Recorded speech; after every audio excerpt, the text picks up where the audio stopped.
Welcome to episode 22 of Motivating Mondays, a weekly podcast and YouTube series dedicated to help Canadian job developers and other employer engagement professionals develop the tools, resources, expertise, and network to achieve sustainable employment outcomes for their clients or students.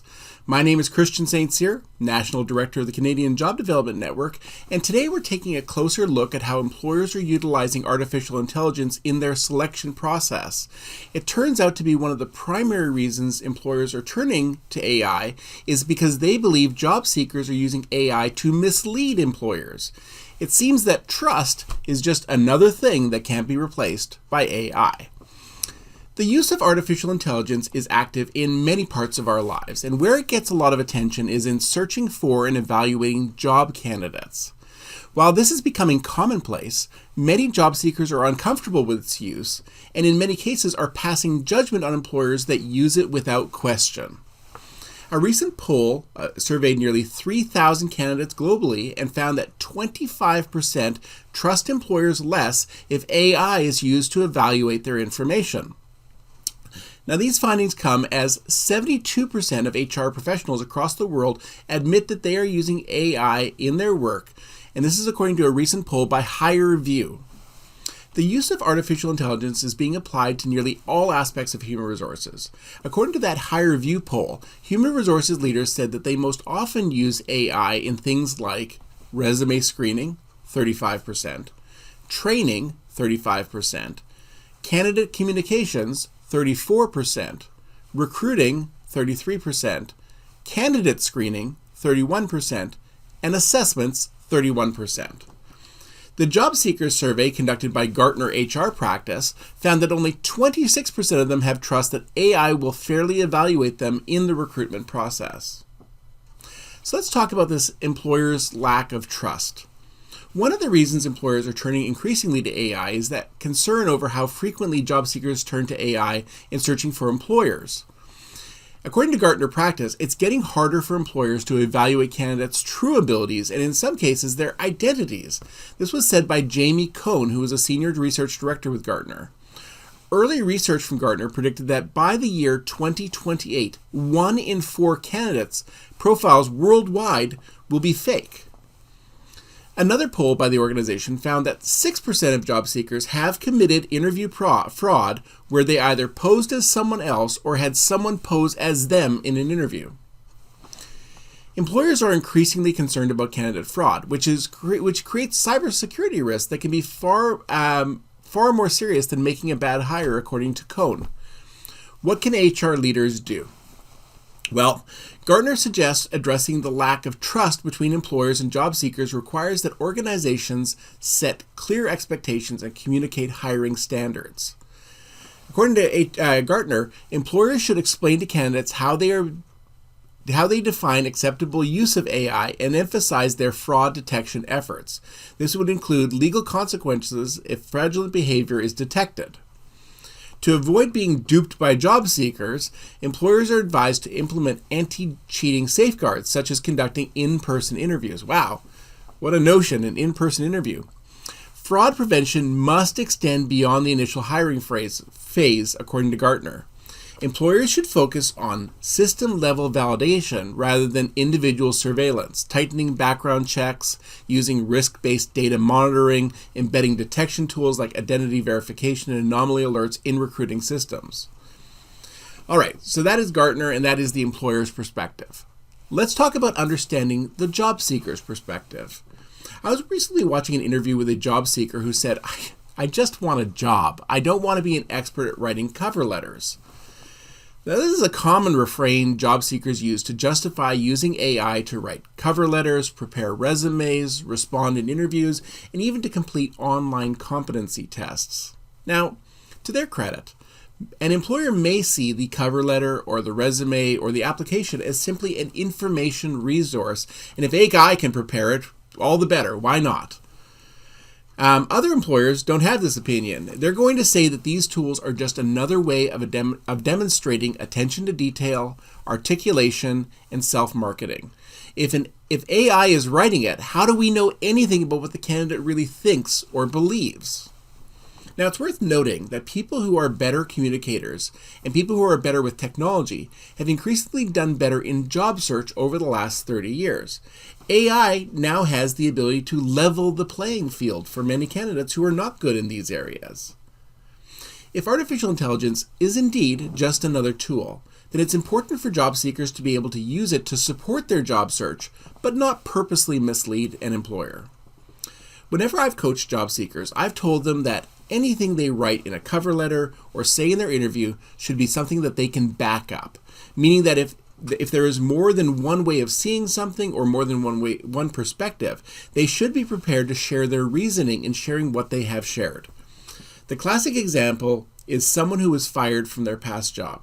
To say they resigned to pursue other opportunities is in fact a lie. To say the position ended over a difference of opinion could be argued if the prospective employer probes for more information. Similarly, job seekers should be prepared to justify their use of AI as a tool rather than a way of misleading an employer or eliminating expected responsibilities. So let's talk about understanding the employer's perspective. Over the past 2 decades, employers have introduced many new technologies to make applying for jobs easier, to better promote jobs, and to ease the process of onboarding new employees. If AI is in fact just another tool, it makes sense they will use this tool to achieve all of those things noted above, such as screening resumes, communicating with candidates, and evaluating potential applicants. People become concerned when employers use it to justify hiring a candidate they may not hire if the decision was solely up to them. Quite often, it's used to justify a hiring decision that isn't inclusive. If AI is to sort for the best qualified candidate and search for and it uses factors such as Canadian education and work experience, length of service, highest position achieved, past salaries, then more than likely they are hiring a middle-aged white Canadian-born male. Not always, but in the majority of cases. So why is this? Well, because today in Canada, most recent immigrants are not white and typically have international experience and international education. So they'll be ranked lower than those having Canadian experience and education. A significantly higher portion of women over men take breaks to have and raise children. So male candidates are typically going to have more years of sustained work experience. Men are also more likely to fill roles in supervisory and management positions and typically have earned higher salaries than their female counterparts.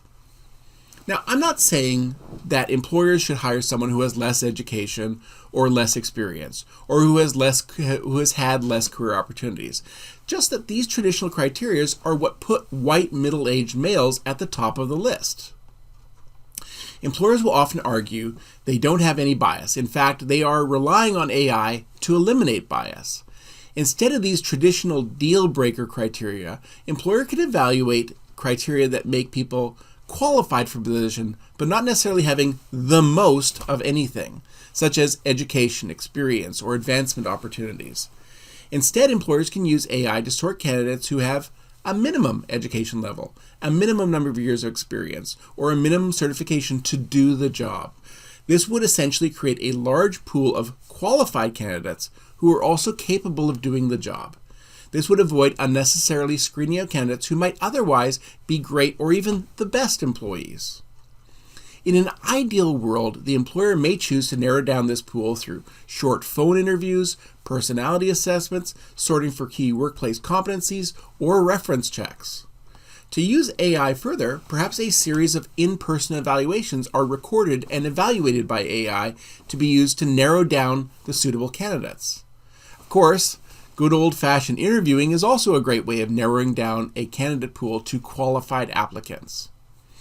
Employers need to understand that if they are going to use a tool without considering how the tool works or the quality of candidates it suggests, then job seekers are not only going to judge them for it, they will bypass them as a result. Many years ago, a client of mine applied for a job with a large retail chain. They asked her to complete a questionnaire that asked essentially 150 different ways whether stealing is justified, or whether they'd ever stolen anything, or whether they ever known anybody who's stolen anything, or whether they approve of stealing. Well, she did well on the quiz and only got one question wrong, if that's the best term for it. When asked what was the total value of goods that she'd taken from her workplace, her response was about $10. She argued that between pens and paper clips, she believed she'd probably taken about $10 worth of things home over the course of her working. This response got her an automatic fail, and it barred her from ever working for this retail chain in the future.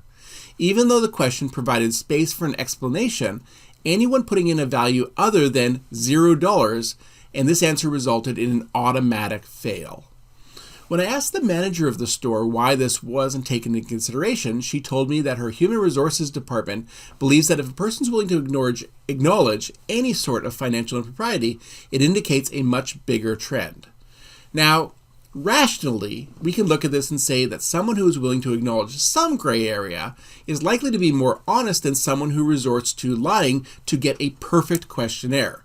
But where is there room for personal interpretation in this situation? Both job seekers and employers, among both job seekers and employers, there is the rational use of AI and the irrational use of AI. People who rationally use it as a tool should be recognized for this in the workplace, whether they're a job seeker or an employer.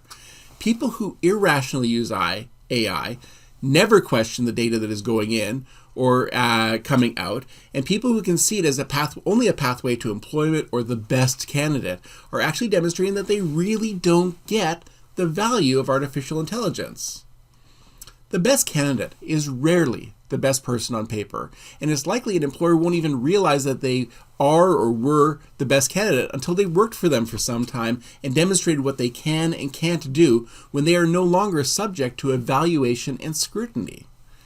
AI is great for evaluating experience, education, training, hard skills.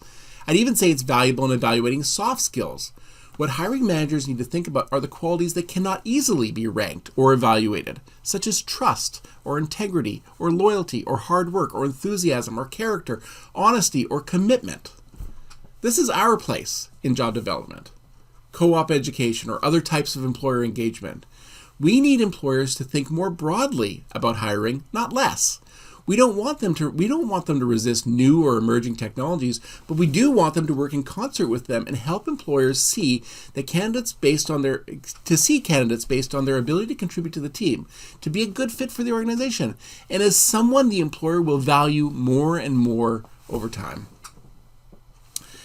This Thursday, August 28th, is going to be your last day to register for developing a comprehensive approach to job development and still get the 20% discount on registration. We have almost 200 people who are registered for this, so this is going to be widely taken by job developers from across the country. If you or your colleagues haven't yet registered, just visit jobdevelopment.org/pro-D. If you go there, you can register and learn everything else that you need to know.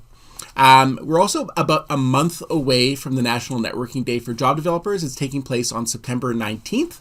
We're all lined up with our sponsors, but if there isn't a session happening in your community, we have an online modified version that anyone can attend. It's absolutely free to attend. If you haven't yet registered but want to learn more, just go to jobdevelopment.org/NND. Thank you so much for joining us. Please click the like or subscribe button in your platform. Search for Motivating Mondays wherever you download podcasts. And we'd also love it if you could follow us on our YouTube channel and rate or review our podcast. Now, we do these sessions live and for free every Monday morning on Microsoft Teams with job developers from across Canada, and it would be great if you could join us. Just go to jobdevelopment.org to learn more. If you have any questions, send us an email at info@jobdevelopment.org. Thank you so much for joining us, and I hope you have an amazing week.